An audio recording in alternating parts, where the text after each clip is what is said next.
Donc,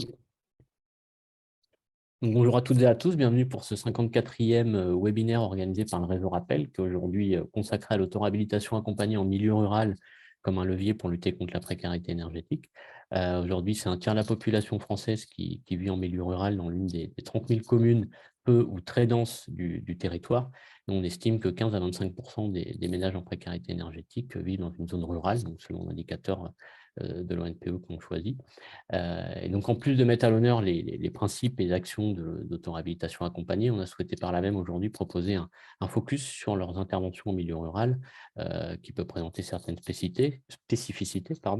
Je pense par exemple à la question du repérage des ménages en précarité énergétique, qui peut s'avérer plus complexe qu'en milieu dense du fait d'un éloignement des habitants vis-à-vis des services de proximité, ou encore à des spécificités décidément patrimoniales, comme par exemple des logements plus grands et plus coûteux à rénover. Donc, on a le plaisir aujourd'hui d'accueillir deux intervenants qui vont nous présenter leurs actions, à savoir Julie Solène, qui est directrice des Compagnons de Bâtisseurs Rhône-Alpes, et Laurent Bouillet, qui est coordinateur de l'association NRTER. Donc, bonjour et merci à tous les deux d'avoir accepté notre invitation. Bonjour. Bonjour. Le webinaire va se dérouler en deux temps. Un premier temps, une quarantaine de minutes pendant lequel on proposera une interview croisée de nos deux intervenants.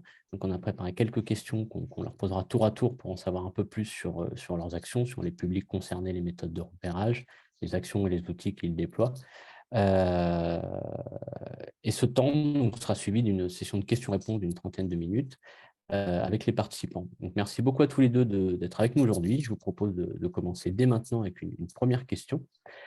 Est-ce que vous pouvez vous présenter, nous parler de votre structure, l'historique de votre intervention, notamment en milieu rural, et faire rapidement une présentation générale de vos actions en matière de lutte contre la précarité énergétique.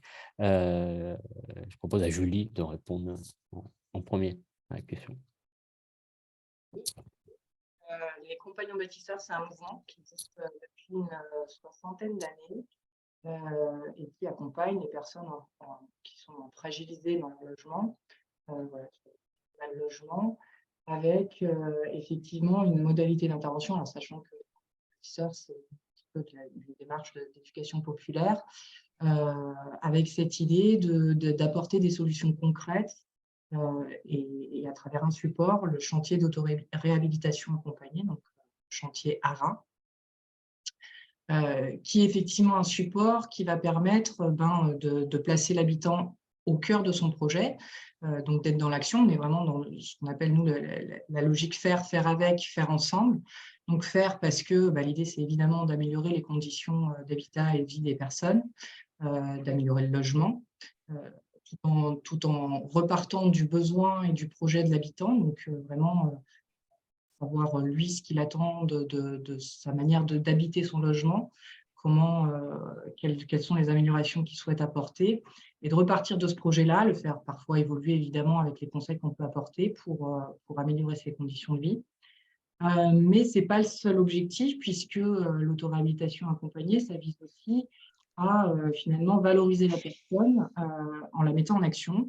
Donc à travers finalement une mise en mouvement de cette personne, développer sa capacité d'agir, sa confiance en elle, son autonomie aussi dans l'entretien, dans la rénovation de son logement, donc transmettre un savoir-faire qui lui permettent de réaliser par elle-même pendant qu'on est là, mais surtout aussi après, une fois qu'on a fini les travaux avec elle, qu'elle puisse poursuivre ou bien reproduire.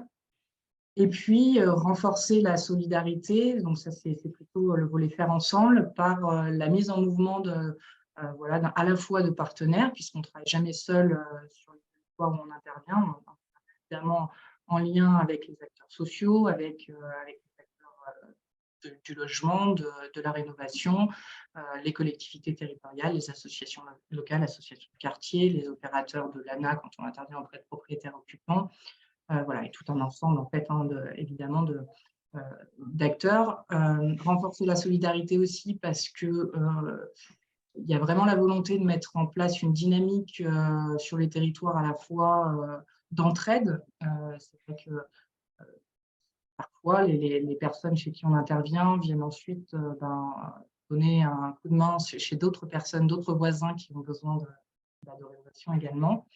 Et puis avec aussi tout un ensemble de bénévoles qui interviennent sur nos actions, sur nos chantiers.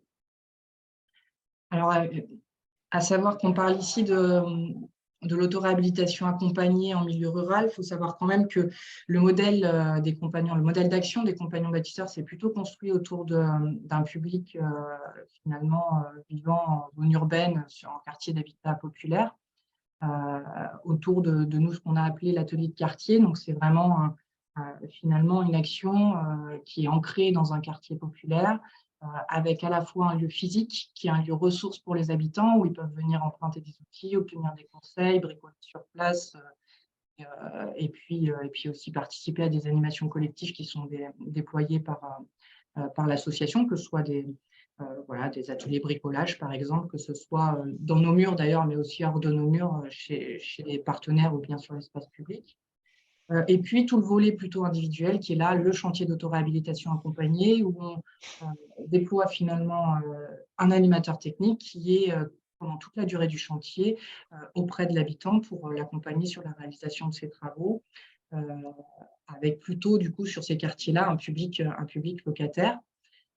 Et se structure depuis quelques années, même si on a toujours accompagné de manière plutôt minoritaire des propriétaires occupants, se structure au sein du mouvement l'accompagnement de propriétaires occupants en milieu rural, donc plutôt sur des questions de rénovation énergétique.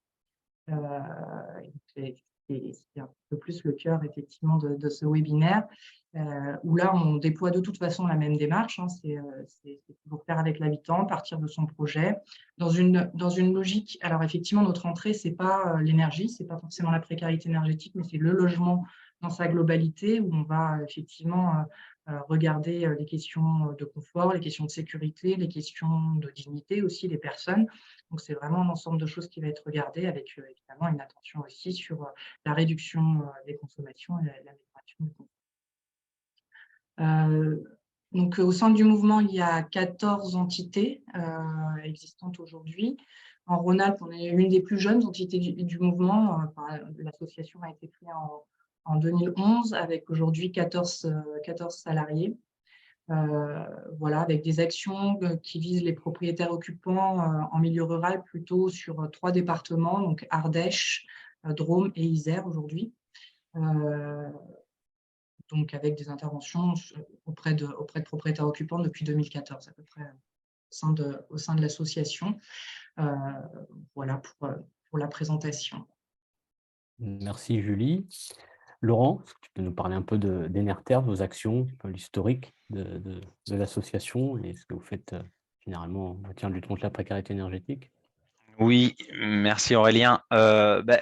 Nous, on se rapproche beaucoup de ce que font les compagnons bâtisseurs avec l'association Enerter. Donc, je vais faire un petit historique du projet Enerter. Alors, Enerter, l'association, est née au départ d'un projet qui était porté par le Parc naturel régional des Marais du Cotentin et du Bessin. Donc, on voyait tout à l'heure la carte qui était présentée par les compagnons bâtisseurs. Il y avait un trou en Normandie. Donc, nous, on est un petit peu sur ce secteur où il n'y avait pas les acteurs des compagnons bâtisseurs.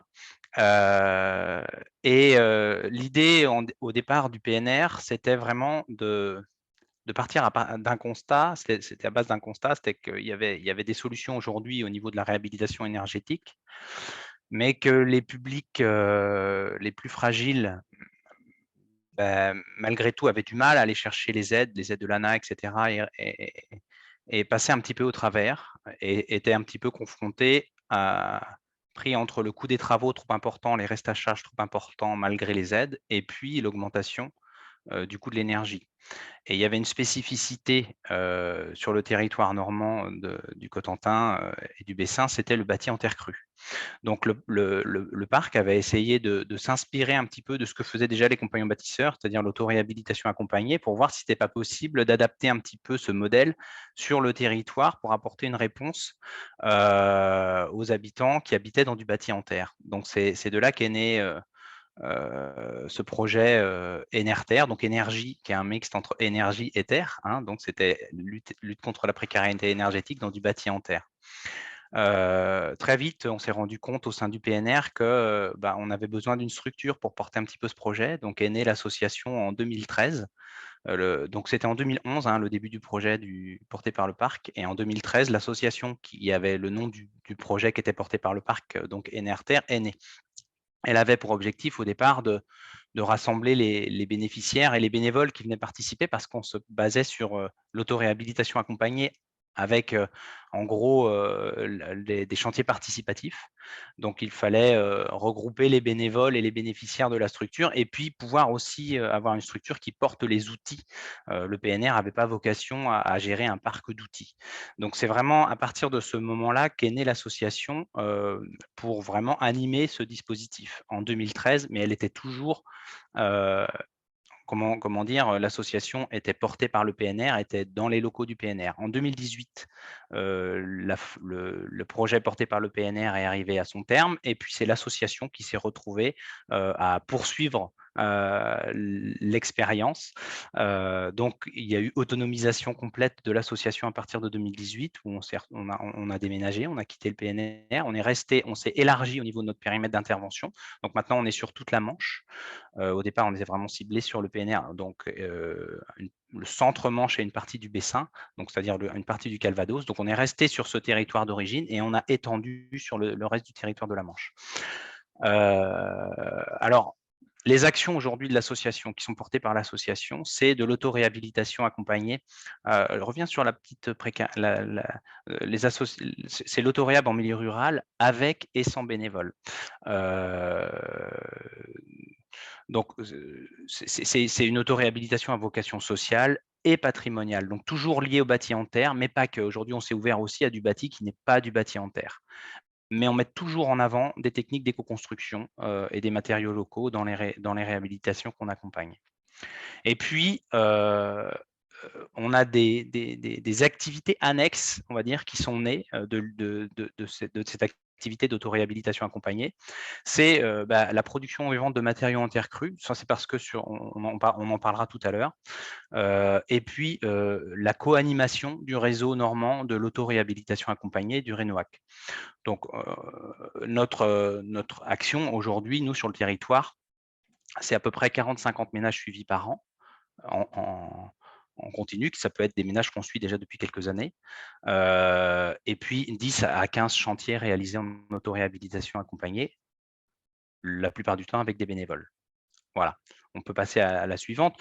Alors, la slide suivante, c'est plutôt, en gros, pour montrer les cibles de notre action, qui sont, bon, c'est un petit peu une liste qui pourra être complétée, avec effectivement nos objectifs, c'est améliorer les conditions de vie, lutter contre dans le logement notamment, lutter contre la précarité. On cible vraiment des travaux de qualité respectueux du bâti. Bon, tout ce qui tourne autour de l'autoréhabilitation accompagnée, la transmission de savoir, l'autonomisation des habitants, ça c'est important, et Julie l'a rappelé tout à l'heure. Donc la création de dynamiques sociales, de liens, de solidarité, voilà, la consommation responsable et ces dynamiques d'acteurs qui sont importantes sur nos territoires. On peut passer à la slide suivante, s'il te plaît, Aurélien. Alors, je voulais juste cibler un petit peu, j'ai dit qu'on faisait des chantiers en auto-réhabilitation accompagnée. Ce petit diaporama, ça permet un petit peu de se donner une idée où on intervient en tant qu'association NRTR. Alors, on a un triptyque avec les habitants, l'artisan ou le professionnel, en tout cas technique, et puis les bénévoles. Donc, si on mixte un petit peu tous ces intervenants, ces participants, avec NRTR, nous, on intervient sur 3, alors je ne sais pas si on voit très bien, c'est sur les chantiers d'autoréhabilitation accompagnée, donc simple, sans bénévoles, donc simplement artisans et habitants. Sur les chantiers, voilà, celui du dessous ensuite, effectivement, qui est le cœur de l'association, c'est le chantier en autoréhab accompagné, partagé. Donc on a mis partagé, et je vous expliquerai pourquoi. C'est un chantier participatif accompagné quelque part. Voilà. Et puis, on fait aussi des chantiers de bénévoles d'intérêt collectif depuis quelques années. On commence à intervenir pour des projets sur des. Alors, on n'est plus chez les habitants, vous voyez, on est plutôt sur du domaine public où on va organiser des chantiers, on va faire des chantiers à réhabilitation patrimoniale, où on va inviter les habitants à participer et éventuellement des bénévoles aussi à participer pour réhabiliter du patrimoine public. Voilà, donc on peut passer à la diapo suivante. Donc les activités secondaires de l'association qui sont liées à nos activités principales. Notre activité principale, c'est vraiment l'autoréhabilitation accompagnée en territoire rural avec des matériaux naturels et notamment sur le bâti en terre. Donc on réhabilite beaucoup de logements en terre crue et on s'était rendu compte dans nos chantiers au départ, dans nos interventions, qu'il y avait beaucoup de bénévoles qui passaient du temps à préparer le matériau et ce n'était pas très valorisant. Donc, on avait initié une petite production de matériaux en terre crue pour répondre à nos besoins, pour pas que ce soit le bagne dans les chantiers Enerter. Et du coup, c'est quelque chose qu'on commence à développer un petit peu plus parce qu'on s'est rendu compte que les habitants, en fait, à partir du moment où ils sont un petit peu autonomisés, et les participants au chantier, eh bien, ils souhaitent, ils recherchent de la terre, voilà. Et nous, on apporte une réponse quelque part aux habitants, aux artisans sur le territoire. Et en même temps, ça met en avant un petit peu une autre manière d'intervenir sur le bâti et ça met en avant un petit peu une transition dans le bâtiment avec des matériaux bas carbone. Du coup, une autre activité secondaire qui est déclinée de nos activités principales d'autoréhabilitation accompagnée, c'est la co-animation du réseau Rénoac avec l'association ARP, Association régionale de promotion de l'éco-construction, qui est basée à Caen, qui est vraiment une association régionale. Nous, on est vraiment ciblé sur plutôt la partie Manche et un petit peu Calvados. Et l'idée, c'est de rassembler l'ensemble des acteurs de l'autoréhab sur le territoire parce qu'on en parlera certainement. Pour que ça puisse fonctionner sur un territoire, il faut vraiment qu'il y ait une dynamique de l'ensemble des acteurs et que l'écosystème des acteurs fonctionne. Donc, on a eu besoin pour que l'autoréhabilitation accompagnée fonctionne sur notre territoire. On a vraiment besoin d'avoir ce réseau pour tenir informé, pour acculturer l'ensemble des acteurs du territoire à l'autoréhabilitation accompagnée, alors que ce soit les conseillers France Rénov', que ce soit les professionnels sur le territoire, les habitants eux-mêmes, etc. Et puis nos partenaires. Parce qu'on en parlera un petit peu plus tard, l'autoréhabilitation accompagnée, ça reste encore quelque chose qui est peu connu et pour lesquels, quand on veut se lancer sur ce type de projet, on peut se retrouver sur certaines difficultés pour aboutir à la réalisation concrète du projet. Voilà, donc je vais laisser un petit peu pour la suite du webinaire, pas prendre trop de temps. Pour ne pas spoiler. Merci Voilà. Laurent. Merci Laurent. Alors, pour entrer un peu plus dans le détail de vos actions, je vais vous demander à qui sont destinées vos interventions, donc un peu plus dans les détails, et comment vous y prenez pour repérer les bénéficiaires, vos bénéficiaires. Julie.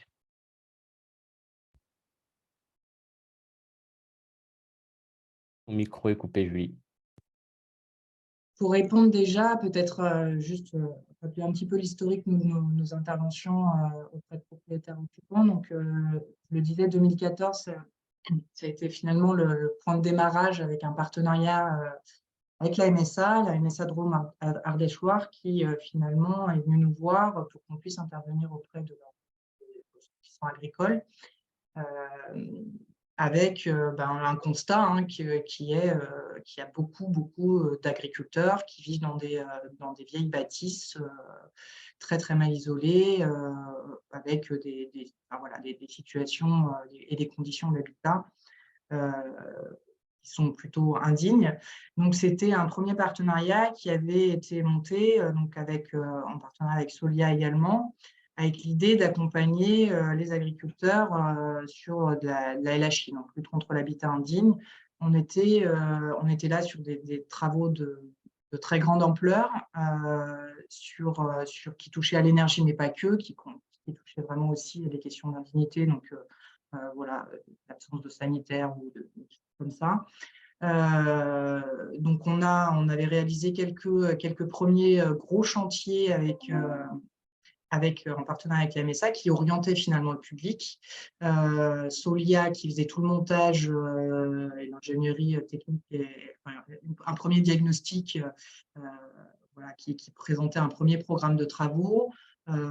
l'équipe compagnon bâtisseur qui arrivait ensuite pour finalement affiner le projet et identifier les travaux qui étaient réalisables en auto-réhabilitation accompagnée de façon à la fois à faire diminuer le coût du chantier et puis aussi à travailler sur les questions d'insertion, d'accompagnement social de la famille, puisque chaque famille accompagnée, l'idée c'est aussi d'identifier des enjeux sociaux et de voir comment le chantier en tant que tel peut être un support d'accompagnement, puisqu'il y a quand même sur une durée assez longue la présence d'un animateur technique qui est aussi évidemment qui a une écoute et puis une sensibilité sociale, donc qui va aussi voilà, identifier un certain nombre de choses, permettre la levée de certains freins pour aussi permettre à la famille voilà, de renforcer son estime de soi, etc. Donc, il y avait ce premier partenariat-là qui, finalement, voilà, on s'est rendu compte que c'était quand même des projets très, très complexes, très lourds à sortir. Et puis, on a redimensionné un petit peu l'action sur ce qu'on a appelé de la petite LHI. Donc, on était sur des travaux, plutôt sur des lots de travaux qui étaient, on va dire, des travaux d'urgence, hein, qui visaient soit de la sécurisation électrique, soit de la réfection de salle de bain, de cuisine ou bien de la rénovation énergétique sur un lot parce que, en fait, sinon les projets ne sortaient pas. C'était des années d'accompagnement. Et donc, vraiment, c'est là où on a affiné aussi notre modalité d'intervention où quand on effectivement va à un domicile, l'idée, c'est vraiment de regarder l'ensemble des ordres dans un logement et puis d'identifier un parcours travaux qui va finalement du plus prioritaire de la sécurité au confort, on va dire. Donc, regarde d'abord tous les éléments de sécurité pour mettre en sécurité aussi les habitants du logement, regarder tous les éléments qui touchent à la dignité avant de s'intéresser aux éléments de confort, sachant qu'on réfléchit ce parcours-là, évidemment, avec l'habitant et avec ses souhaits à lui et ce qu'il considère lui aussi comme prioritaire dans sa façon d'habiter le logement. Donc, historiquement, on était plutôt sur un public agriculteur qui répond bien parce que finalement, c'est qu'il y a une appétence et une habitude à faire soi-même. Et du coup, l'autoréhabilitation accompagnée, pour certains, leur correspondait bien. Voilà, donc suite à ça, il y a eu un programme, le programme AELA, Accélérateur d'économie d'énergie pour des agriculteurs. Donc en Auvergne-Rhône-Alpes, qui s'est mis en place, donc c'est un programme qui était financé par les certificats d'économie d'énergie, qui s'est mis en place en partenariat avec Solia et avec MSA, mais au niveau Auvergne-Rhône-Alpes.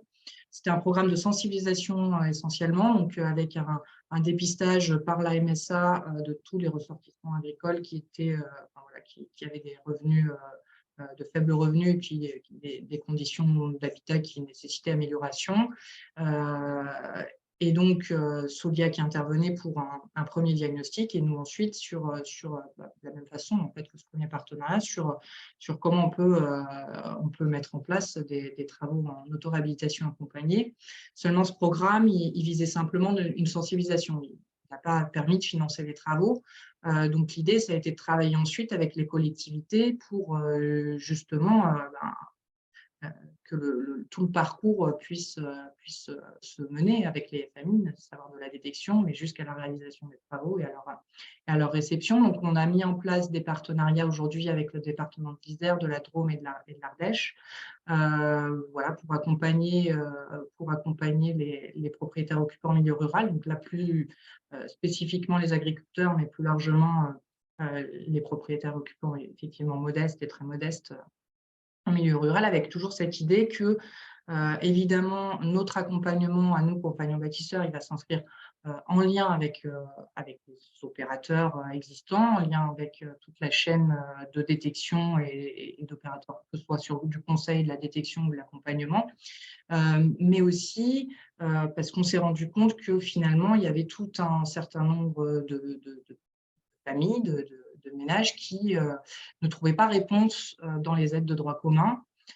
Et c'est aussi voir comment nous, on peut se positionner sur finalement des solutions l'apport d'un accompagnement et de travaux qui répondent à tous ces ménages qui ne trouvent pas réponse. Alors, je pense notamment voilà, en fait, tous ceux qui ne sont pas éligibles à l'ANA, ou en tout cas tous ceux voilà, pour lesquels l'ANA ne finance pas. Donc, soit parce qu'il y a des travaux en amont qui sont importants et qui ne sont pas forcément financés, sur de la sécurisation électrique, sur effectivement de la réfection de toiture, sur aussi des travaux qui sont trop petits, qui nécessitent de multiples interventions, sur des travaux déjà débutés. Le ménage a entrepris les travaux et puis qui se retrouve un petit peu finalement dépassé par l'ampleur du travail et que ces travaux ne sont plus éligibles à l'ANA. Donc, c'est comment on vient aussi apporter une réponse à ces personnes-là. Des travaux qui ne sont pas tout à fait en lien avec la performance énergétique du bâti, mais qui sont périphériques. Ou alors, voilà, tout simplement une entreprise qui a défailli, donc avec une intervention désastreuse qui nécessite d'être prise. Ou alors des situations où des personnes habitent dans des non-logements, des hangars ou finalement des logements un peu atypiques qui ne sont pas pris en compte. Donc, c'est voilà, comment on arrive à construire avec les territoires, avec les collectivités, des réponses à la fois aux situations qui ne trouvent pas, qui n'aboutissent pas dans le droit commun parce que trop lourd, trop complexe, et puis avec des restes à charge qui restent trop élevés. Donc, comment effectivement l'autoréhabilitation accompagnée peut être une solution dans ce cas-là, parce que il y a de la mobilisation de bénévoles, d'entourage de la famille qui fait réduire un petit peu le coût du chantier, parce que nous aussi, compagnons bâtisseurs, on vient apporter du financement en direct. On a constitué un fonds travaux solidaires qui nous permet finalement d'ajuster du financement sur du reste à charge en fonction pour vraiment faire effet levier. Donc, comment on arrive finalement aussi à intervenir sur toutes ces situations qui ne trouvent pas réponse. Donc, c'est vraiment des partenariats qui se mettent en place avec tout un ensemble d'acteurs, que ce soit financiers avec les collectivités et puis des partenaires privés, évidemment, qu'on va chercher aussi pour compléter. Que les acteurs opérationnels, Solia, l'ESP, les collectivités, les artisans locaux. On verra un petit peu plus tard toute la méthodologie d'intervention, mais c'est effectivement la co-construction avec l'ensemble, comme le disait Laurent, qui fait que ça aboutit. Merci Julie. Laurent, à qui sont destinées vos interventions, comment vous vous y prenez pour repérer les bénéficiaires? Alors, je vais commencer par présenter le public cible, qui est, nous, un public propriétaire occupant précaire.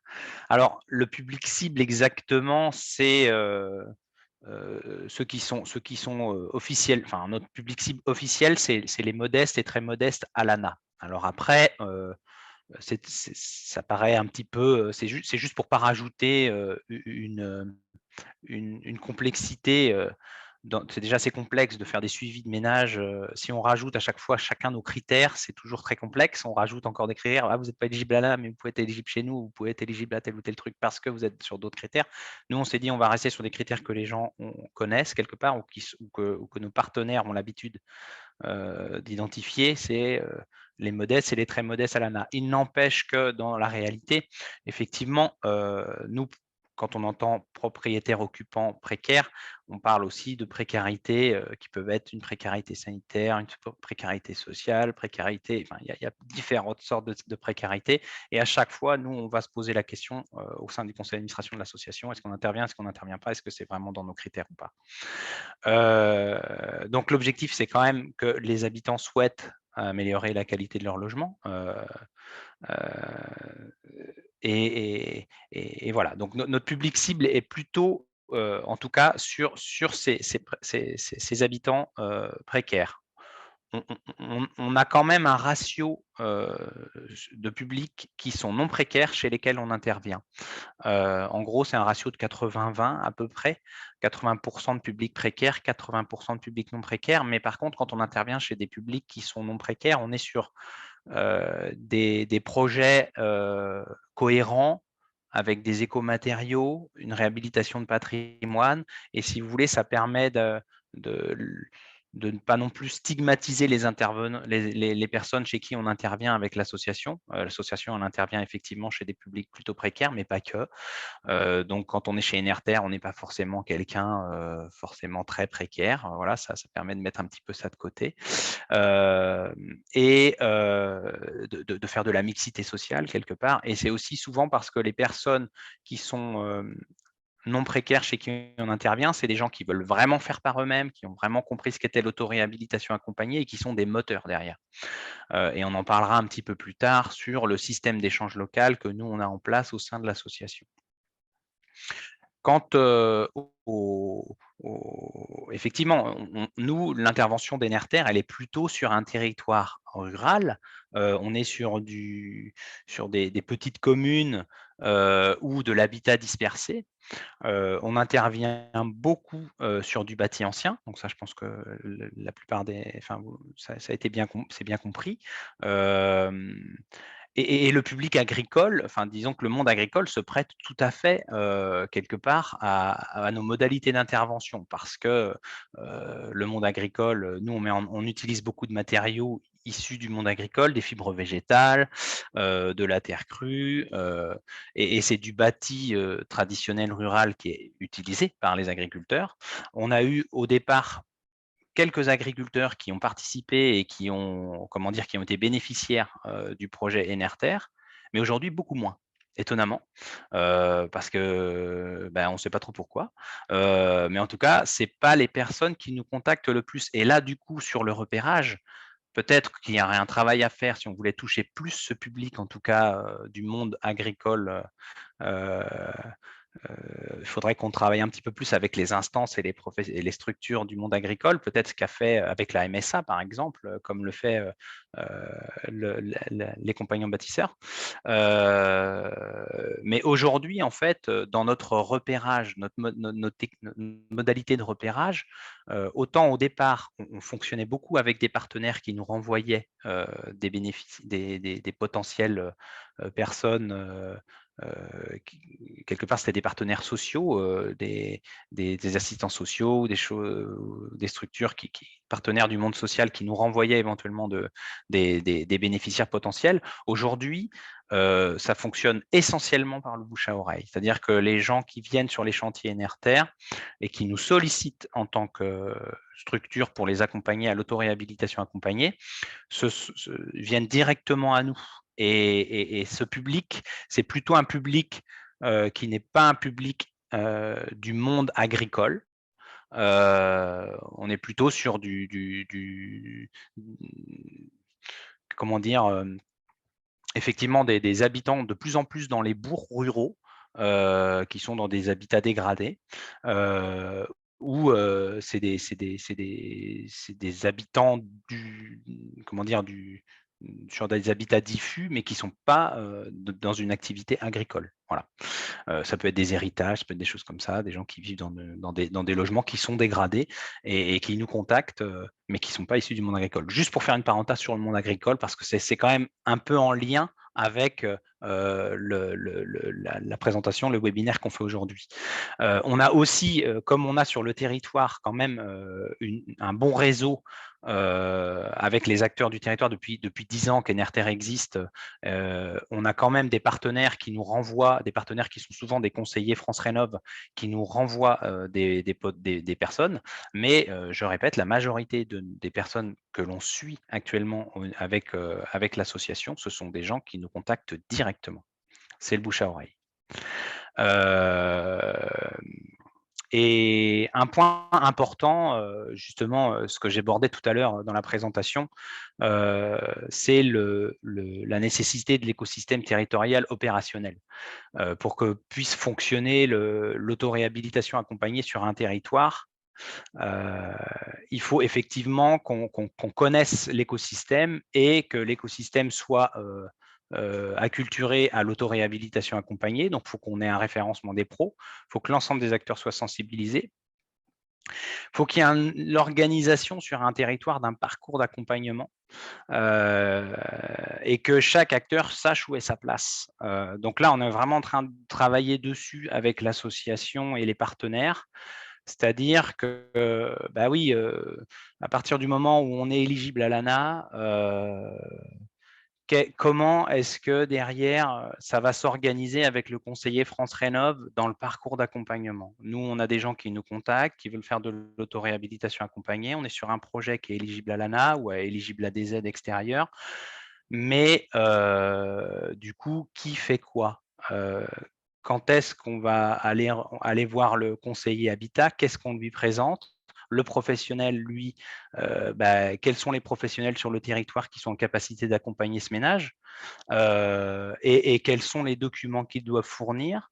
À qui ils doivent les fournir? Donc, vous voyez, il y a tout un parcours qui doit être dessiné sur le territoire pour que ça fonctionne bien et qu'au final, l'habitant qui a son projet d'autoréhabilitation accompagnée trouve les outils et les personnes qui puissent l'accompagner pour qu'il aboutisse à ce projet, pour que les aides de l'ANA puissent être mobilisées, pour que les aides de la région, nous on est sur un dispositif en Normandie où il y a des aides régionales, pour que les aides de la région puissent être attribuées, il y a des spécificités, il y a des documents spécifiques à monter qui les montrent comment, à quel moment, qui rencontre, enfin voilà, il y a tout ce parcours à dessiner avec les acteurs du territoire. Il faut vraiment qu'il y ait une organisation qui soit fonctionnelle, sinon il y a des nœuds et ça ne fonctionne pas. Voilà, et bien évidemment, il faut que l'autoréhabilitation accompagnée soit intégrée dans les politiques locales de l'habitat, sinon ça ne fonctionne pas non plus. Voilà, donc voilà, c'était pour présenter un petit peu ce public cible et ses modalités de repérage. Merci Voilà. Laurent, merci. Alors, question suivante, après avoir repéré un ménage, on avait déjà évoqué certains de des outils, de la méthodologie que vous déployez. Est-ce que vous pouvez nous en dire plus sur les actions que vous menez et les outils que vous déployez concrètement? Julie. Oui.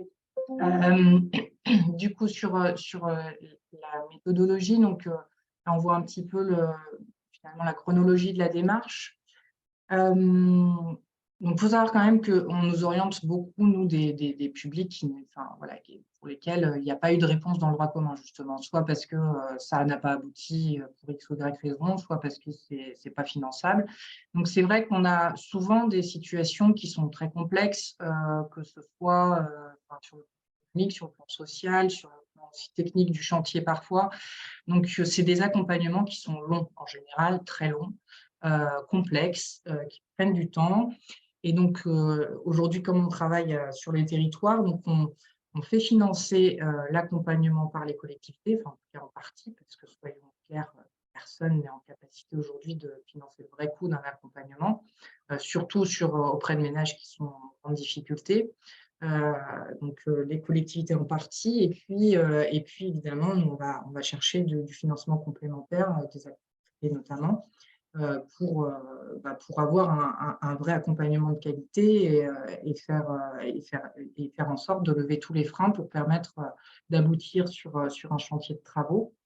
Donc, on va d'abord réaliser une première visite technique, soit après Solia qui est déjà passé et qui a fait un premier programme de travaux, et là on va voir comment on va s'y insérer, soit il n'y a pas eu Solia avant parce que justement ce n'est pas un projet éligible à l'ANA. Donc on va vraiment travailler le projet de travaux avec la famille, savoir on va choisir les lots de travaux en autoréhabilitation accompagnée à la fois en fonction des capacités physiques du ménage, de sa disponibilité, de tout un certain des contraintes techniques aussi. Il y a des travaux qu'on fait pas en ARA, notamment l'installation de chaudières, ce genre de choses qui s'y prêtent pas. On va effectivement, nous, établir un devis de tout ça, construire, enfin en tout cas insérer le projet de travaux en autoréhabilitation accompagnée dans un plan de financement, dans le plan de financement global, donc voir un petit peu comment tout ça se tient en fonction des ressources du ménage, de sa capacité d'emprunt, de son épargne, etc. Et là, on va voir où ça coince. Enfin, si ça coince, et comment faire en sorte de décoincer déjà sur le plan financier les choses. Et effectivement, c'est vraiment un accompagnement où on va chercher à lever vraiment tous les freins de façon à ce que le projet se fasse. Donc, ça peut être des freins financiers, des freins techniques aussi. Parfois, c'est simplement, bon, bah voilà, on va faire un gros chantier dans un logement occupé. c'est compliqué, ça veut dire qu'il faut sortir, il faut trouver un moyen ou de stocker les meubles ou de reloger la famille en attendant. Donc, il y a tout ça aussi qui doit se préparer avec la famille.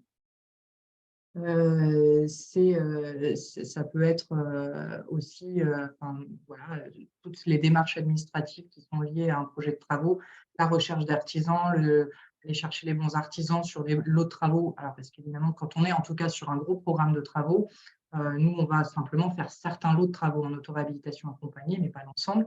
Pour autant, on va faciliter, on va être facilitateur entre l'habitant et l'ensemble voilà, les artisans existants sur le territoire. On va mettre en lien, on va essayer de faire en sorte que les choses se débloquent aussi sur l'ensemble du projet de travaux.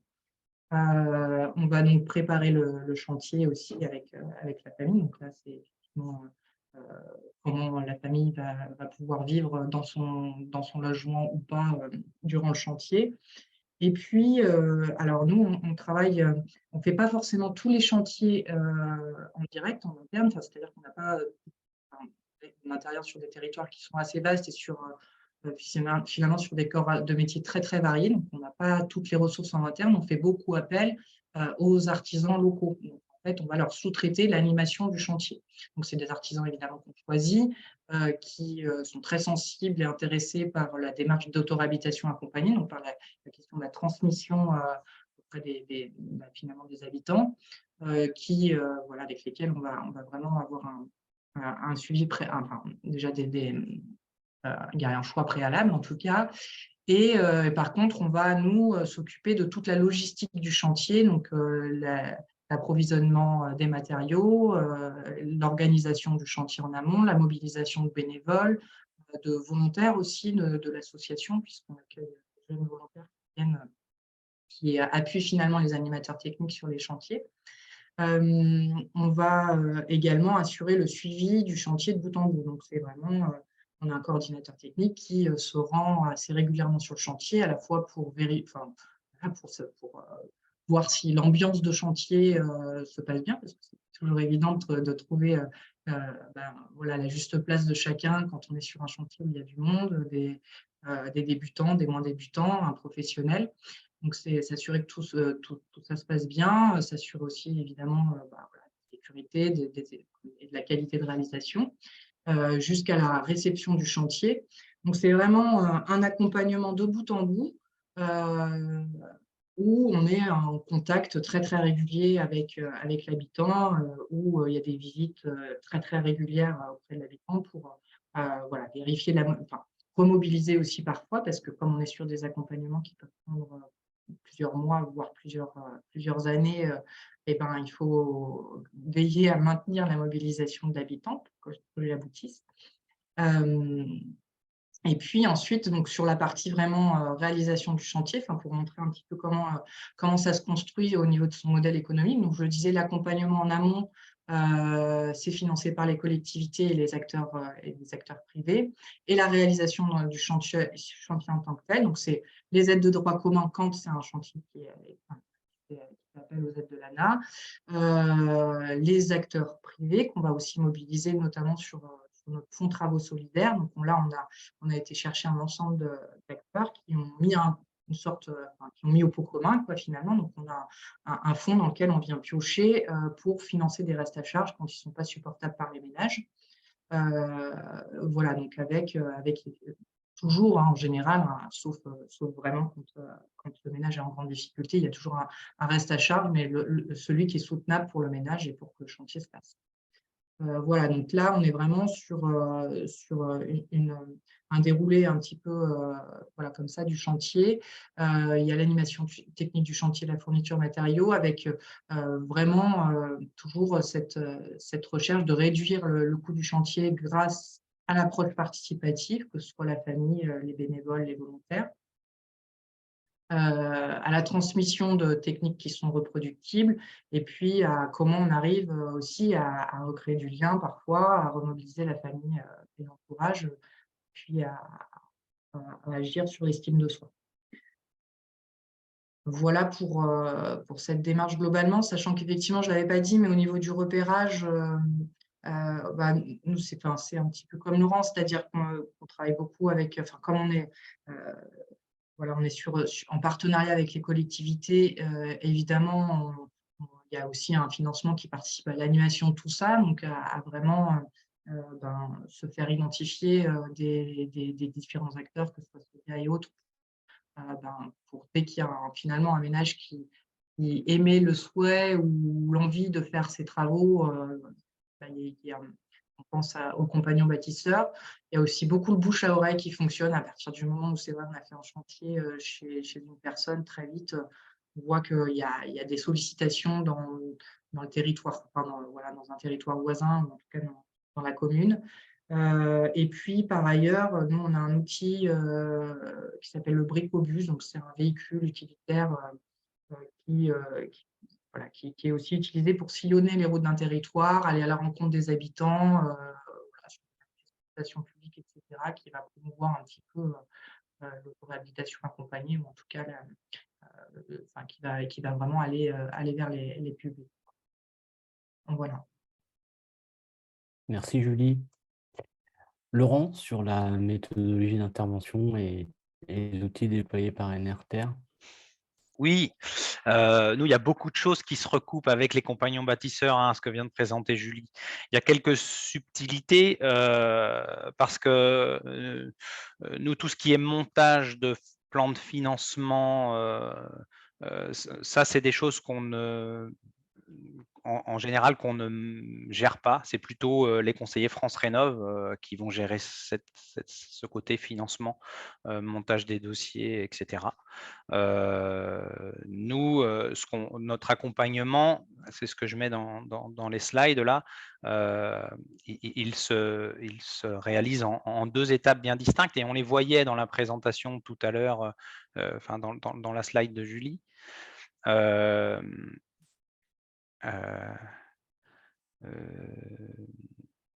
Comment dire? Donc nous, on est plutôt sur un accompagnement en 2 phases. Donc la première phase, c'est l'accompagnement en amont du chantier, un petit peu comparable à une assistance à maîtrise d'ouvrage. Donc c'était la partie jaune, je crois, du slide de Julie tout à l'heure. Donc qu'est-ce qu'on a, nous, dans cet accompagnement? On a effectivement quelque part quelque chose qui se rapproche de la première visite. C'est une première visite où on va faire une aide à la lecture du bâti avec l'habitant. On va essayer de voir avec lui. Souvent, on nous appelle pour dire, voilà, j'ai un logement, j'aimerais faire une réhabilitation, j'ai un projet et je voudrais isoler ou faire des choses en autoréhabilitation accompagnée avec vous, etc. Donc, on commence par aller voir un petit peu quelle est la situation et voir si effectivement ce qu'attend l'habitant, c'est quelque chose de cohérent, son projet est quelque chose de cohérent, ou s'il y a peut-être pas d'autres choses qu'il va falloir envisager dans son projet.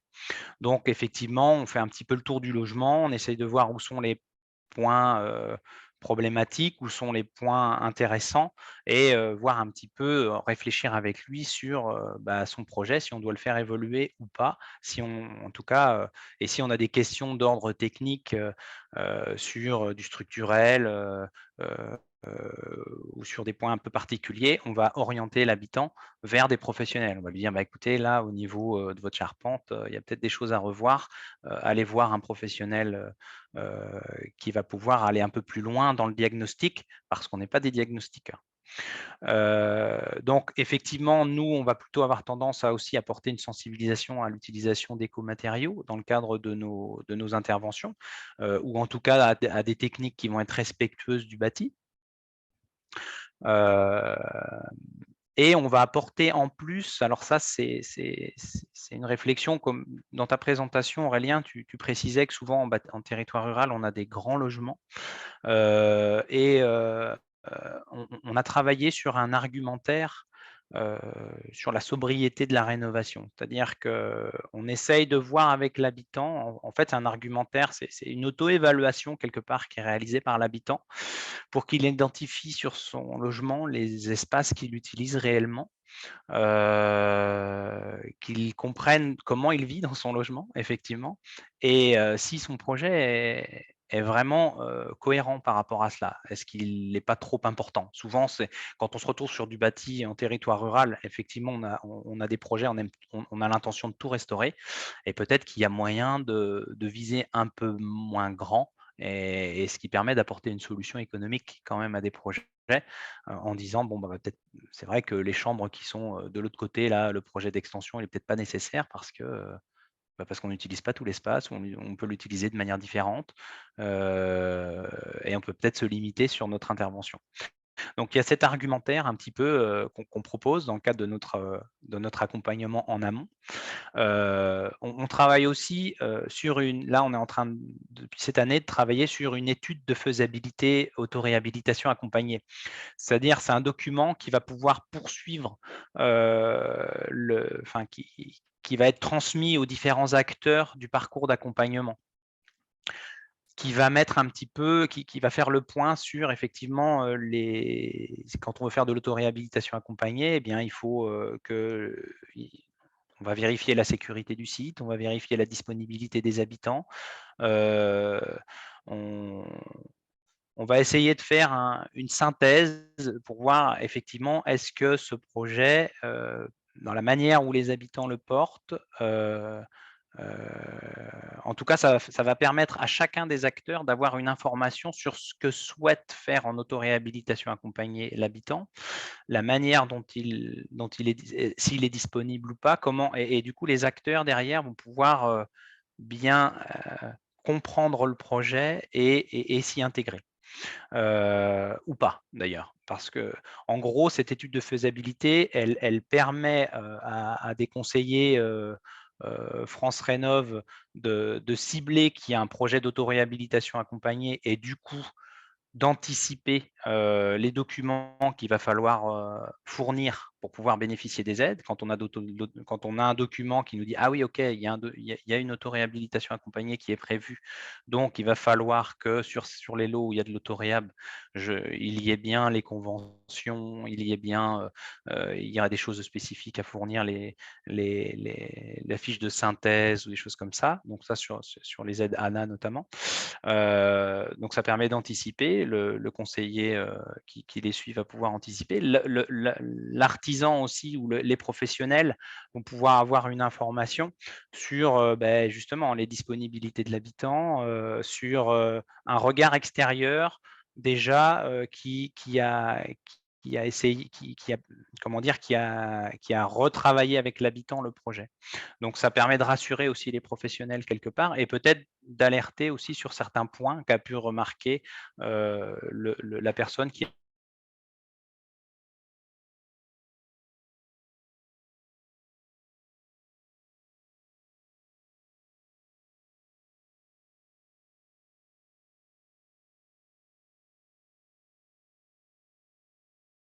Laurent a dû perdre sa connexion. Julie, tu m'entends? Oui, moi Oui, j'entends bien. donc c'est Laurent qui a dû perdre sa connexion. On va attendre quelques si secondes. vous en Ah, pardon? Laurent, tu es revenu. Ça avait figé en fait. Ah d'accord, ça Il devait y avait avoir un petit bug de avec connexion connexion. internet. Oui, oui, c'est marqué, j'ai un petit message qui me dit que c'est instable. Bon, Ok, je suis désolé. pas de souci. Donc, je parlais de la facilitation de chantier qu'on propose. Donc notre facilitation de chantier, notamment pour les chantiers participatifs en autoréhab accompagné, c'est des équipements de sécurité pour, les participants. C'est alors que ce soit des EPI ou des EPC, équipements de protection individuelle ou collectif, qu'on va pouvoir mettre à disposition pour le chantier. C'est du matériel effectivement pour équiper, enfin en tout cas de chantier, hein, pour équiper tout le monde parce que quand on se retrouve avec 5, 6, 7, 8 personnes sur le chantier, l'artisan n'a pas forcément de quoi équiper, et l'habitant non plus, en fait, c'est surtout l'habitant qui n'est pas forcément équipé. C'est la mobilisation de notre réseau de bénévoles, parce que c'est pareil, quelqu'un n'a pas forcément la capacité à mobiliser sa famille ou de l'entourage pour venir l'accompagner sur son chantier. Donc ça, c'est dans le cadre de notre système d'échange local. Je pourrais en revenir un petit peu plus tard. Donc, il faut savoir que sur ces interventions en assistance à maîtrise d'ouvrage, ou en tout cas cette première phase, nous, on a des financements publics et des financements privés qui vont pouvoir nous permettre de couvrir cette première phase d'intervention. Alors, notamment pour les publics qui sont les publics précaires, donc les 80% chez lesquels on intervient, qui sont dans nos critères de ressources. Quand on intervient chez des publics qui sont hors de ces critères, donc eh bien, on peut facturer une partie de notre accompagnement en amont. La deuxième étape, donc on peut voir sur la slide suivante, c'est l'accompagnement en phase chantier. Donc, effectivement, nous, on a des outils en phase chantier. C'est ce que je disais, ça fait un peu partie de la facilitation. C'est le matériel de chantier, c'est les équipements de sécurité. C'est nous, en interne, avec l'association NRTR, on a des compétences techniques. Donc, on va souvent faire, c'est l'association qui va porter les chantiers. On peut aussi, il y a quand même des chantiers sur lesquels on intervient juste pour faire la facilitation de chantier, et puis ce sont des professionnels extérieurs, des artisans qui vont intervenir en accompagnement technique. Mais on va continuer, nous, de fournir des équipements pour nos bénévoles. Avec la phase chantier, on a tous les documents contractuels, l'assurance des participants. Et puis là, je reviens sur le CEL et les bénévoles. Alors effectivement, le système d'échange local qu'on porte, l'idée, c'est que le maître d'ouvrage fasse appel à l'association et propose son chantier d'autoréhabilitation accompagnée, propose son chantier de réhabilitation patrimoniale dans le cadre du système d'échange local de l'association, ce qui permet de justifier la présence de bénévoles sur son chantier. Ils sont là pour découvrir une activité de l'association, découvrir les chantiers de réhabilitation du patrimoine et l'utilisation d'écomatériaux. Et du coup, on devient, le système d'échange local, il concerne essentiellement les bénéficiaires du dispositif, parce que quand on dit système d'échange local, il y a un échange, hein. Donc les bénévoles qui viennent participer au chantier, eux, ils viennent découvrir une technique, découvrir une mise en œuvre de matériaux en échange de leur participation. Les bénéficiaires, ceux chez qui on intervient ou on va intervenir, eux, en échange de leur participation, on va comptabiliser le temps qu'ils vont faire sur les chantiers. Et en fait, il faut qu'ils rendent autant de temps sur les chantiers que leur propre chantier, quelque part. Je ne sais pas si je me suis bien fait comprendre, c'est-à-dire que quand on intervient chez une personne, cette personne, elle est bénéficiaire du dispositif, elle rentre dans le système d'échange local, on va intervenir 5 jours chez cette personne, et bien, dans le système d'échange local, elle va intervenir 5 jours chez d'autres personnes en contrepartie du temps qu'elle a passé, que l'association a mobilisé ses bénévoles. Voilà. Donc c'est un moteur, et c'est pour ça aussi que on a 20% de publics qui sont des publics qui sont non précaires, parce que souvent c'est des publics qui ont bien compris et qui sont tout à fait prêts, qui sont des moteurs justement dans l'autoréhabilitation accompagnée. Ce sont des gens qui ont souvent fait pas mal de chantiers participatifs, qui savent faire, donc, et qui sont prêts à rendre facilement, qui arrivent à se libérer. Et du coup, sur les chantiers, on se retrouve avec des personnes qui ont des compétences aussi. C'est important aussi. Ça permet d'avoir des chantiers qui sont fonctionnels, qui sont efficaces, quoi. Voilà. Et cet accompagnement en phase chantier, pour nous, dans la majeure partie des cas, ce temps qui est pris par le professionnel, il est pris en charge par l'habitant. On a un peu de financement privé qui nous permet de prendre en charge une partie, alors en fonction des critères. En fait, on va décider en conseil d'administration en fonction de la précarité, au cas par cas, si on rajoute un petit peu ou si on prend en charge une partie de cet accompagnement technique. Mais la plupart du temps, c'est l'habitant qui va le prendre en charge. L'idée de l'autoréhabilitation accompagnée, avec Enerter, en tout cas avec les chantiers en autoréhabilitation accompagnée avec des bénévoles, c'est quand même de diminuer le coût de l'intervention. En général, on arrive à 50% d'économie, mais ça reste pris en charge intégralement par l'habitant avec les aides éventuelles qu'on va pouvoir aller chercher, les aides de droit commun qu'on a abordées tout à l'heure, l'ANA, éventuellement les aides des collectivités, les aides des autres partenaires, etc. Donc voilà pour cette présentation. Merci. J'espère que j'ai été clair. Merci Laurent, oui, merci. Alors, on a un peu de retard, donc on va passer juste à la dernière question avant les questions-réponses. Est-ce que vous pouvez nous illustrer concrètement votre action en donnant un exemple de chantier réalisé, donc assez rapidement pour pouvoir aussi permettre aux participants, qu'on ait le temps de relayer les questions des participants. Julie. Oui, alors le chantier là, qui vous est présenté, c'est un chantier qui a été réalisé en Isère. Donc c'est Christelle et ses 2 enfants qui vivent dans une ferme dont les enfants ont hérité sous le décès du papa. Donc c'est une grande ferme qui n'était pas isolée et qui connaissait de nombreux désordres. Donc c'était année 1800. Donc elle n'était pas isolée. Il y avait la toiture qui fuyait, des menuiseries très anciennes et puis des plomberies vétustes à refaire. Il y avait une situation très critique sur le plan financier après un événement professionnel qui a entraîné l'abattage du troupeau, puisque c'était une famille d'exploitants. Et du coup, avec une première détection qui avait été faite, je crois, en 2019 par Solia, avec un premier plan, finalement un premier projet de travaux proposés qui s'élevait à plus de 70 000 € avec un reste à charge autour de 40 000 € qui n'était pas supportable par la famille. Donc une situation qui était déjà plutôt bien connue du département dans le cadre du PIC Mal Logement et puis des différents acteurs quand finalement elle est arrivée chez nous, au compagnon bâtisseur. Donc on a fait une première visite où en fait, on s'est dit qu'il fallait d'abord s'attaquer à cette toiture qui fuyait. C'était le premier élément déjà à mettre en sécurité.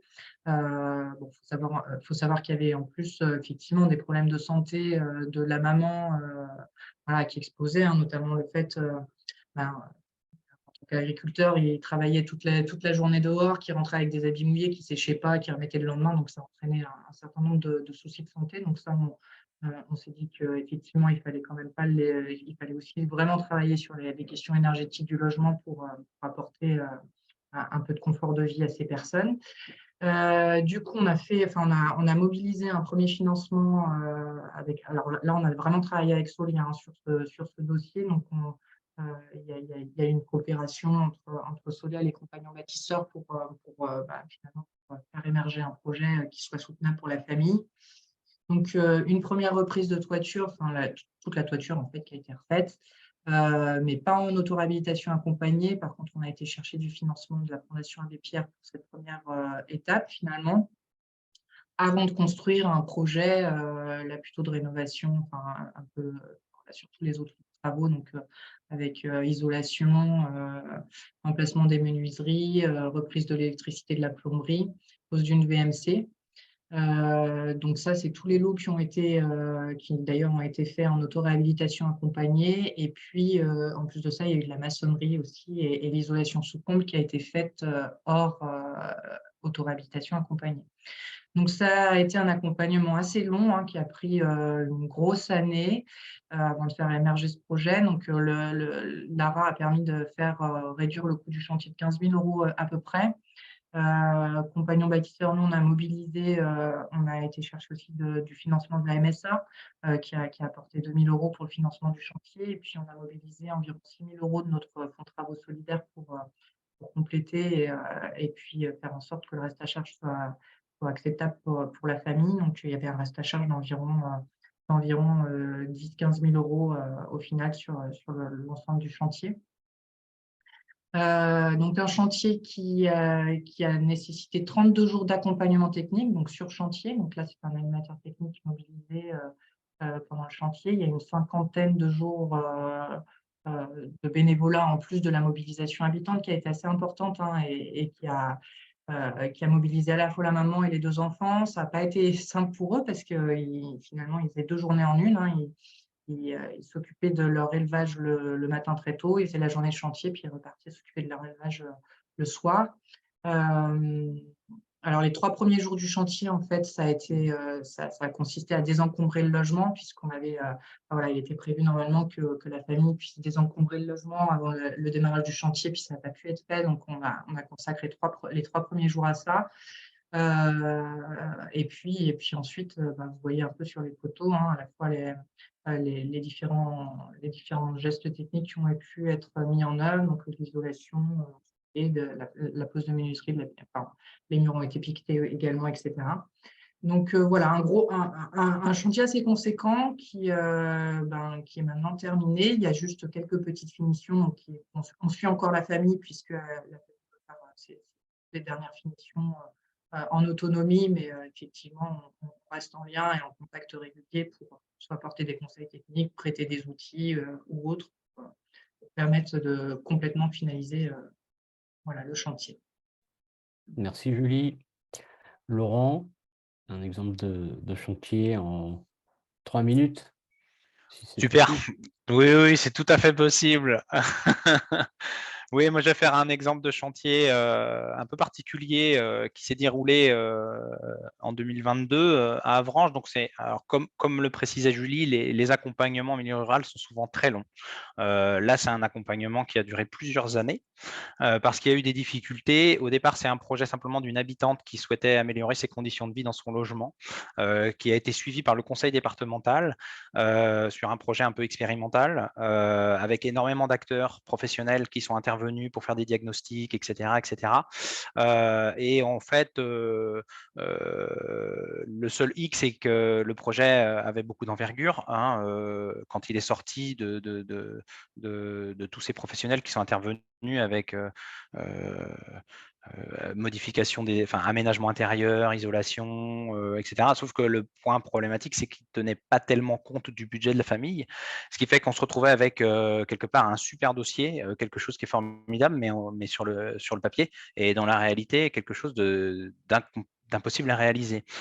Donc, la personne était complètement perdue parce que comment je vais réussir à faire ça sans en avoir les moyens? Donc, nous, on a commencé par l'accompagner pour revoir un petit peu la dimension du projet, repenser justement la taille de son projet et proposer l'autoréhabilitation accompagnée. En fait, le conseil départemental était venu nous voir pour dire est-ce qu'on pourrait peut-être trouver une solution pour baisser le coût avec l'autoréhab accompagné. Donc c'était assez pertinent. C'est une ancienne maison en pierre. Donc on avait prévu en autoréhab de faire de l'isolation des sols, isolation des murs et avec un artisan qui était prêt à intervenir, sauf que quand il a commencé à enlever le plancher, il s'est rendu compte qu'il y avait présence d'un champignon. Et derrière, effectivement, nous, on a préconisé une étude un peu plus approfondie et il s'agissait de la mérule. Donc, ça a posé des problèmes supplémentaires parce que du coup, surcoût, diagnostic mérule et puis des interventions supplémentaires. C'est donc un dossier qui a été très long à monter et pour lesquels on ne pouvait pas bénéficier d'aides supplémentaires parce que la personne était juste au-dessus des plafonds. Voilà. Donc, c'était assez complexe. Donc, une mère isolée. Et on a finalement, après de longues difficultés pour réussir à trouver des professionnels qui étaient en capacité d'intervenir, réussi à intervenir et qui étaient prêts justement à prendre un risque sur un bâti avec un risque d'infestation mérule. il a fallu retravailler sur les arrivées d'eau avec l'habitante, les évacuations, etc. Et puis derrière, on a réussi à trouver un artisan qui a réussi à mettre en œuvre de l'isolant, un isolant un peu spécifique, à base de c'est un enduit spécifique qui a permis de faire on a fait une correction thermique et puis une finition avec chaude-terre à l'intérieur du bâti au bout de 3 années, et on a réussi à tenir le budget de l'habitante, quoi. Donc pour nous, c'est une grande réussite parce que ça a mis beaucoup de temps. Et puis, c'est un chantier qui s'est fait alors en partie avec des artisans tout seul, et en partie avec des artisans qui ont accompagné techniquement le chantier, et les bénévoles de l'association qui sont venus apporter de l'aide sur 2 semaines de chantier chez cette habitante, sur un dossier qui était plutôt inextricable et qu'on a réussi à faire aboutir. Voilà. C'était Merci Laurent. Merci grâce à beaucoup l'Autoréam. à tous les deux de vous être prêtés au jeu de questions-réponses. Et sans plus tarder, on va continuer le jeu des questions-réponses, mais des participants cette fois. Et je laisse la parole à Sarah pour vous relayer les quelques questions qui ont été déjà posées. Merci Aurélien, merci Julie et Laurent pour vos interventions. Donc effectivement, c'est le temps où je relaie les questions-réponses, enfin les questions. Et alors du coup, ça concerne un éventail assez large des différents points que vous avez abordés. Tout d'abord, je vais vous poser une question d'ordre un peu plus général avant d'arriver dans les spécificités de chacune de vos associations. Est-ce qu'il y a un niveau de performance visé dans les travaux ARA, comme un changement d'étiquette, ou est-ce que c'est un niveau de confort qui est visé? Je vous lance la question à vous deux. Pour Enerter, clairement, nous, c'est un niveau de confort qui est visé. Ce n'est pas un niveau de performance. Si on peut ajouter la performance au confort, très bien, mais notre objectif, c'est un niveau de confort. Julie? Pour nous, on va quand même toujours chercher à faire le maximum, c'est-à-dire avoir le projet le plus ambitieux possible et avec du coup, la meilleure des performances possibles. Après, on compile tout un ensemble de choses entre le besoin de l'habitant, ce que lui déclare prioritaire, sa capacité à financer un reste à charge sur des travaux ambitieux. Voilà, tout un ensemble de choses. Toujours est-il qu'on va toujours chercher, en tout cas quand on va définir si on ne peut pas tout faire d'un coup, c'est-à-dire qu'on va essayer de trouver une logique parcours travaux et du coup de se dire, voilà, qu'est-ce qu'on va pouvoir mettre en œuvre qui va répondre aux besoins de l'habitant, qui va améliorer effectivement ces conditions, sans tuer un gisement futur potentiel pour des travaux qui pourraient être plus ambitieux. Mais effectivement, c'est toujours beaucoup d'arbitrage et parfois pas évident à faire pour évaluer en fonction de la situation qu'est-ce qu'on va être en capacité de faire sans non plus entacher des programmes de travaux futurs, quoi. Et justement, alors sur le niveau de confort, j'ai une question sur l'inconfort lié au surchauffe estival, qui est une problématique qui est de plus en plus prégnante, et notamment dans les logements insalubres ou mal isolés. Donc, est-ce que vous intervenez sur cet inconfort estival? Et si oui, comment? En tout cas, oui, la question du confort énergétique, elle est regardée aussi bien sur la question du confort hivernal qu'estival. Donc, c'est le choix des matériaux, en fait. Et puis, en fonction aussi, évidemment, du bâti, on va regarder le choix de l'isolant qui va permettre aussi de permettre un confort estival quand en tout cas, c'est un point qui a traité. Oui, nous, au sein de l'association Enerter, ça fait partie des choses qu'on prend en compte de manière évidente, en fait, dans les techniques qu'on propose de réhabilitation, avec des matériaux massiques, de la correction thermique, et on intervient beaucoup sur du bâti ancien, justement, pour lesquels on a déjà énormément d'inertie dans le logement, et du coup, on en tient compte, quoi. D'accord, merci. Je vais un petit peu panacher les questions. Du coup, là, j'ai une question sur les relations avec les artisans. Est-ce que vous avez des difficultés à travailler avec les artisans et comment se passe la coordination des travaux sur les chantiers? Est-ce que les artisans interviennent sur une catégorie de travaux en particulier? Alors, pour nous, en fait, on travaille, on a la chance d'avoir une scope du BTP sur le territoire qui est quand même, enfin, en gros, qui partage vraiment les valeurs des compagnons bâtisseurs avec laquelle on travaille beaucoup. Puis c'est une grosse scope, hein, il y a beaucoup d'artisans sur le territoire. Donc, effectivement, ça fait un vivier pour nous d'artisans qui partagent les valeurs. Et sinon, c'est beaucoup des auto-entrepreneurs avec lesquels on travaille. Donc, effectivement, qui ont déjà cette sensibilité-là. C'est pas tellement difficile de trouver des artisans, mais effectivement, il faut quand même, au démarrage, faut faire le réseau, quoi. Voilà, il faut quand même, il y a eu un gros travail de démarchage en fait des artisans, d'aller à leur rencontre et pour tisser ce réseau-là, qui en plus faut qu'on arrive à entretenir parce que comme c'est un territoire assez large, il se peut qu'il ne se passe pas de chantier pendant 2 ans sur un territoire et du coup, c'est vrai qu'on perd aussi un peu le contact qu'on avait tissé au départ. Et sinon, non, ça se passe très bien, même dans la coordination avec les autres corps de métier, sachant que de toute façon, et ça, je pense de plus en plus, les artisans, ils le comprennent, c'est que de toute façon, nous, on vient là sur un segment non couvert, c'est-à-dire que s'il n'y avait pas d'auto-réhabilitation accompagnée, les chantiers ne sortiraient pas. On ne vient pas faire concurrence et puis au contraire, on apporte des affaires puisqu'on met en lien les familles avec des artisans du territoire, même sur les lots qui ne sont pas réalisés en auto-réhabilitation. Ouais, par rapport aux artisans, sur le territoire d'intervention d'Enerter, il y a également une coopérative d'artisans, d'artisans entrepreneurs, donc qui portent des valeurs qui sont les mêmes que l'association. Donc, on a effectivement un vivier quelque part. Après, nous, on intervient beaucoup en direct avec l'association sur les chantiers qu'on réalise. On a 2 chantiers par an qui sont réalisés par des artisans extérieurs, à peu près, 2 ou 3.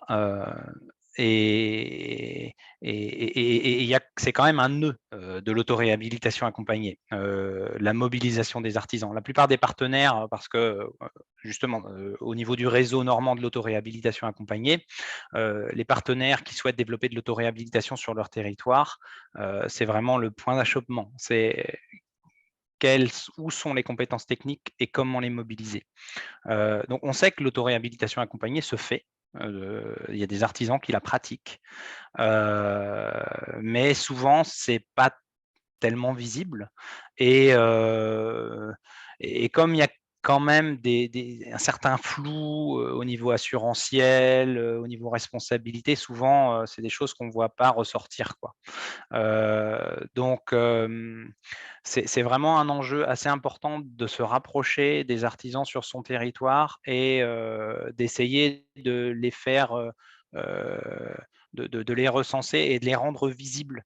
Mais ce n'est pas toujours évident parce que derrière, quand les artisans deviennent visibles, quelque part, si on veut monter des dossiers assez performants, eh bien, il va falloir respecter certaines exigences administratives qui peuvent bloquer. Donc, c'est quand même un enjeu essentiel des acteurs du territoire pour pouvoir faire fonctionner l'autoréhabilitation accompagnée avec les artisans locaux, quoi. C'est vraiment réussir à les mobiliser et à trouver des modalités d'intervention qui ne soient pas trop lourdes pour les artisans. Parce que derrière, l'administratif, ils en ont déjà énormément, de plus en plus. Et nous, c'est ce qui nous remonte, c'est que les artisans, ils n'en veulent pas plus, quoi. Et quand on leur dit, ouais, si vous voulez faire de l'autoréhab, il va falloir prévoir des conventions avec les habitants, il va falloir faire des dossiers auprès de l'ANA qui vont être encore plus complexes. En tout cas, il y a des documents à signer. Et puis, on essaye, nous, sur le territoire de la Normandie, d'avoir une démarche qualité, c'est-à-dire que quelque part que on est assez regardé par les partenaires, donc on ne peut pas non plus mettre en avant des chantiers qui se passent mal ou pour lesquels on n'a pas confiance avec l'artisan. Donc on essaye de travailler sur un parcours d'intégration des artisans à l'autoréhabilitation, en tout cas de validation des artisans, qui nous permettent d'apporter une certaine garantie d'efficacité et de compétence de la personne qui va encadrer. Donc, il faut travailler de manière juste pour ne pas en rajouter trop, mais en même temps, c'est hyper important d'être en capacité de trouver ces acteurs et de faire en sorte qu'on arrive bien à les identifier pour pouvoir orienter les habitants vers un tel ou un tel, parce que tout le monde n'a pas la chance d'avoir une coopérative sur son territoire, avec des artisans qui sont ouverts à ce type de pratique, ou en tout cas qui sont prêts à être visibles, quoi. Voilà. D'accord, merci. Alors, il y a d'autres questions concernant les artisans. Du coup, vos réponses ont généré davantage de questions. Je vais les citer. Je pense que vous avez accepté de répondre éventuellement par écrit parce qu'il y a énormément de questions aussi sur le financement des chantiers ARA et je voudrais qu'on les aborde. Donc, du coup, pour clôturer sur les questions des artisans que je dis là sur ce webinaire et qui vous seront ensuite répondus par écrit, mais du coup, quelles sont les conditions d'intervention des artisans qui interviennent sur l'ARA? Est-ce qu'en bénévolat ou via un devis pour prestation d'accompagnement? Il y avait également une question sur qui portait la décennale dans le cas des chantiers ARA que vous accompagnez. Du coup, sauf si vous pouvez répondre en une minute sur ces deux questions. Sinon, je vous les propose par écrit. Très, très brièvement, la décennale, c'est les deux. C'est-à-dire que nous, on assure en décennale des chantiers. Mais là, on exige aussi que l'artisan le soit. Enfin, c'est des questions après juridiques, hein, mais sinon, ça se bataille d'assurance en assurance. Donc, il faut vraiment que les deux le soient. Et puis, sur les conditions, donc c'est bien sûr une prestation. Donc, nous, en fait, on porte le contrat de prestation avec l'artisan. Donc, c'est les compagnons et l'artisan qui contractualisent. Et ensuite, les compagnons portent la contractualisation avec l'habitant. Voilà. Donc, finalement, on sous-traite l'animation du chantier et l'artisan, en fait, lui, ne vient juste, il anime le chantier. Par contre, il ne s'occupe pas de toute la logistique matériaux où ça, effectivement, on le décharge de tout ça, quoi. Laurent, tu souhaites compléter? Ton micro est éteint. Je viens de l'éteindre, ouais, quel imbécile. Oui, non, mais nous, effectivement, les artisans qui interviennent portent la décennale, qui interviennent extérieurement portent la décennale, et on a une subtilité dans les conventions qu'on a mis en place avec le réseau Renoac, qui demande à être validé juridiquement, effectivement, mais sur le fait qu'en auto-réhabilitation accompagnée, alors je ne veux pas rentrer dans les détails, effectivement c'est un petit peu long, mais on apporte une nuance entre auto-réhabilitation accompagnée où vraiment l'habitant auto-réhabilite et donc porte la responsabilité constructeur, et le chantier d'artisan qui est ouvert à l'habitant et à des bénévoles, et où là effectivement c'est plutôt le professionnel qui va porter la garantie décennale. Donc, quand on est dans la première partie où c'est auto-réhabilitation accompagnée, où l'habitant porte la responsabilité constructeur, il y a quand même une prestation, mais c'est une prestation plutôt d'animation au niveau du chantier.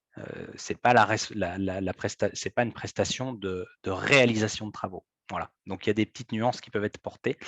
Voilà. Donc après, sur des devis, effectivement, il y a des devis qui sont réalisés par les artisans et il y a des spécificités, quoi. Donc, chaque artisan a un petit peu sa sauce. Bon, on pourra en discuter après sur des discussions. Enfin, c'est assez complexe en fait. Voilà, il y a plein de solutions, mais chacun s'adapte en fonction de ses modalités d'intervention. D'accord, c'est de la dentelle du coup. Je vais passer sur les questions qui concernent le financement de l'action et des travaux, parce qu'il y a eu pas mal de questions. Alors, une question notamment sur le financement modélisé auprès des collectivités territoriales.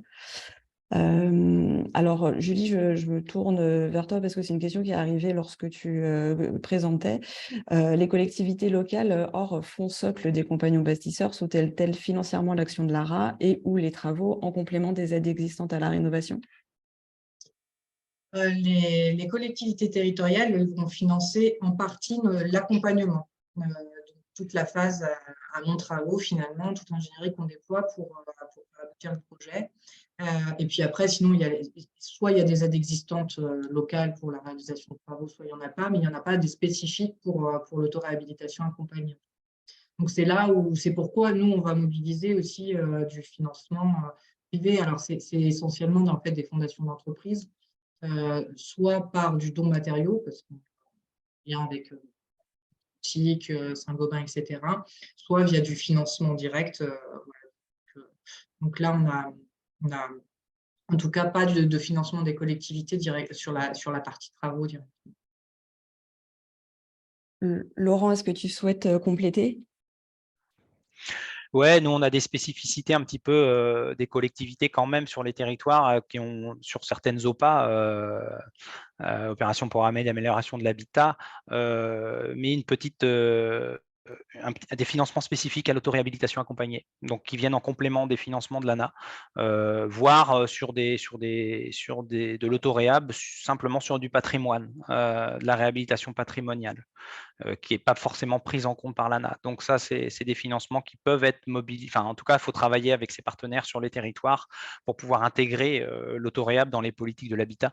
Nous, on a aussi des collectivités qui vont nous intégrer dans leur PLH et qui vont du coup leur programme local de l'habitat et qui vont potentiellement pouvoir financer une partie de nos interventions. Donc effectivement, ce que disait Julie, on a des financements publics sur des interventions, sur nos accompagnements, etc., sur les accompagnements en amont et sur les accompagnements de chantier en soi.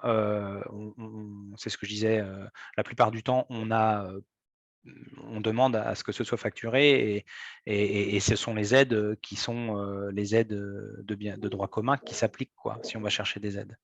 Mais on peut avoir quelques petites subtilités, quelques spécificités locales en fonction de l'intégration de l'autoréhab dans les politiques de l'habitat. D'accord. Juste pour compléter ton intervention, Julie, sur les acteurs privés qui participent au financement, j'ai eu une question aussi sur ça. Donc, tu citais les fondations d'entreprise, les dons de matériaux. Est-ce qu'il y a d'autres... Donc, je m'adresse à Julie, mais Laurent, si toi, tu as des compléments aussi pour donner des idées, peut-être aux participants de ce webinaire pour aller chercher des fonds complémentaires. Des fondations type Fondation Abbé Pierre peuvent soutenir l'autoréhabilitation accompagnée, hein, des fondations à vocation sociale. Donc, oui, fondation d'entreprise, effectivement. Nous, on essaye de gratter un maximum parce que les financements publics ont tendance à diminuer de plus en plus, hein. Donc, nous, le palliatif, c'est d'aller chercher des financements plutôt vers le privé. Donc, effectivement, comme disait Julie, des fondations d'entreprise et puis des fondations sociales, solidaires, etc., qu'on va solliciter, quoi. Sachant que, juste pour préciser, alors nous, c'est évidemment pas, on ne va pas chercher du financement au chantier, c'est-à-dire qu'on va plutôt en amont aller voir les partenaires en disant, voilà, on a constitué un fonds de travaux, venez abonder sur ce fonds et puis on vient piocher quand on a besoin effectivement de faire un reste à charge et auquel cas, une fois que c'est fait, évidemment, on rend compte aux partenaires du chantier qui a été soutenu. Mais effectivement, c'est comme ça qu'on l'a pensé, plutôt qu'effectivement, il y a un problème de bouclage du reste à charge. Il faut qu'on aille taper aux différentes portes parce que, évidemment, ça prendrait trop de temps. Après, oui, tout à fait, il y a les fondations Abbé Pierre qui viennent plutôt financer au chantier, donc en direct au ménage, mais qu'on va pouvoir mobiliser aussi quand il y a besoin. D'accord. Alors là, on nous fait savoir que dans le cadre des SLIM 29 et 56, il y a du financement des départements qui sont conventionnés avec les compagnons bâtisseurs aussi. Tout à fait. Pour clôturer les questions sur le financement, j'ai des questions par rapport à l'ANA. Alors, tout le monde n'a pas le même niveau de connaissance, on va dire, sur les aides de droit commun et les aides de l'ANA. Donc, pour les ménages précaires, l'ANA propose-t-elle des aides spécifiques pour des travaux en ARA ou en autonomie? Et sur l'ARA en particulier, c'est prévu dans le cadre des aides ANA, mais n'est pas développé dans tous les territoires. Et est-ce que le dispositif, notamment pour Enerter, était déjà développé en Normandie ou est-ce qu'il a été mis en place en lien avec vos actions? Ton micro est coupé, Laurent. Ah ouais, j'ai pas très bien compris la dernière question. Alors, de ce que je comprends, c'est est-ce que le dispositif les aides de l'ANA étaient déjà développées pour financer l'ARA sur le territoire de Normandie, ou est-ce que ça a été mis en place en lien avec vos actions? Bah, les aides de l'ANA, elles intègrent depuis longtemps l'autoréhabilitation accompagnée. Donc, simplement, c'est pas toujours mis en œuvre sur tous les territoires. Nous, effectivement, c'est parce qu'Enerter est intervenu en Normandie, notamment dans la Manche, qu'il y a eu les premières aides spécifiques à l'autoréhabilitation accompagnée avec des soutiens de l'ANA, quoi. Voilà. Après, il y a aussi des politiques locales qui, nous, en région Normandie, il y a des aides spécifiques qui intègrent l'autoréhabilitation accompagnée. Dans le département de la Manche, le département a développé des aides aussi qui visent l'autoréhabilitation accompagnée, en tout cas pour lesquelles l'autoréhabilitation accompagnée était éligible.